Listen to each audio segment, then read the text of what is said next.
For how long time we can store internet sites history یعنی موږ څومره کولی شو څومره وخت لپاره موږ کولی شو د انټرنیټ سایټونو یعنې ویب سایټونو هغه هسټري موږ څنګه وکړو وساتو یعنې مطلب موږ څنګه کولی شو هغه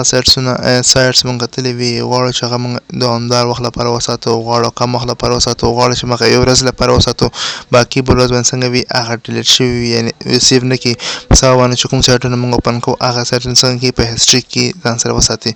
نو ټول کار عملي اجرا کولو لپاره څنګه کوو کوم ځای کې موږ دا ورکوو چې څنګه موږ سره انټرنیټ هسټري وساتي دا زه انټرنیټ ایکسپلورر باندې رایټ کلیک کوئ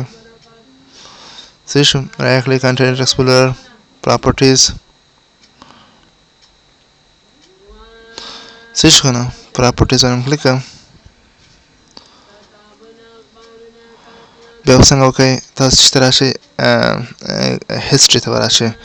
لاندې مې لیکلي وي کنه هسټري مطلب days to keep pages in history نو تاسو څومره لپاره ورځو لپاره څنګه دا هسټري وساتئ مثال ډول سره زه غواړم 16 ورځو لپاره دا کلیر کوم نو څنګه یو ورځ مې څنګه وغواړه are you sure you want Windows to delete your history of visit websites مثال کوو یا څنګه شوي دغه څنګه کې تا ته ډیلیټ کړي هغه غواړې نه نو زه مثال ډول سره نه غواړم یعنې که زه غواړم دا میکزیمم ډیزو ته ورکړم مثلا موږ څنګه کولی چې میکزیمم ډیزو ته ورکړو دې ځای ته کولی شي او غواړم چې دا مینیمم کوم ته نو مینیمم ته څنګه کولی شي ورکولی شي یعنې هغه ورځ لپاره څنګه کوي هغه ټیم او وخت مطابق څنګه کوي هغه ورځ لپاره هغه ټیم پورې څنګه کوي ځان سره دا هسټري ساتي صحیح شو دا څنګه کولی شو موږ د خپل سایټونو هسټري ځان سره وساتو یا هغه کو پکې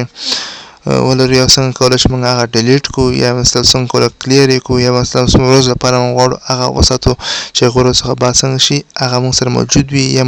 کله موږ په یو مثال ډول سره 15 ورځې موږ کړي په شپږمه ورځ چې موږ څنګه انلاین کېږو هغه تېرې 15 ورځې سایټونه څنګه کوي هغه ځي بیا شپږمې ورځ څنګه کوي نوي سایټ څنګه کوي ځان سره هسټري ساتي صحیح شو نو دې کله چې تاسو مله دا خپل هغه په اجرا کېدو څخه وروسته څنګه به تاسو اپلای کېدو څخه وروسته څنګه کوئ اوکې کوئ چې اوکې څنګه وشي هغه ځان سره چینج کړي حالت به څنګه ځان سره چینج کړي